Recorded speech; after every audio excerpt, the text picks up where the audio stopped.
दुख में सुमिरन सब करें, सुख में करे न कोय, और जो सुख में सुमिरन करे तो दुख काहे को होए।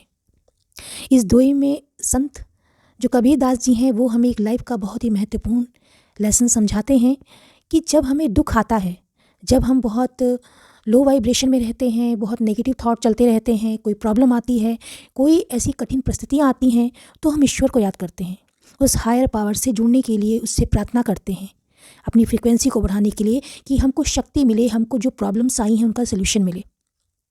तो कबीरदास जी कहते हैं, और कुछ लोग तो ऐसे भी होते हैं कि उसमें भी कहते हैं कि जो ये प्रॉब्लम्स आई हैं ये ईश्वर की वजह से आई हैं, भगवान की वजह से आई हैं। भगवान को इससे क्या लाभ होगा, ये सोचने वाली बात है कि ये अपना ही कर्मा है जो सामने आता है। तो कबीरदास कहते हैं कि दुख में सुमिरन सब करें, दुख में तो हम उसी को याद करते हैं, दुख में सुमिरन सब करे, सुख में करे न कोई।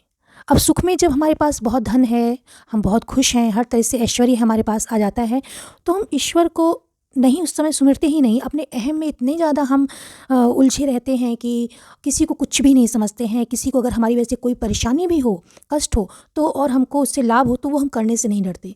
इतना अहंकार हमारे अंदर आ जाता है, उस समय हम ईश्वर को, उस हायर पावर से, उसके प्रेम से जुड़ना भूल जाते हैं। तो कबीरदास कहते हैं यदि सुख में सुमिरन करें, जब हम सुख में रहें, तो हम अगर उससे जुड़ें, उसके प्रेम से, शांति से ईश्वर को जब याद करते हैं, तो हमारे अंदर अहंकार छू भी नहीं सकता है। अहंकार होने मतलब है कि दुख आने का रास्ता बन रहा है, हम नेगेटिव एनर्जी के साथ हो रहे हैं।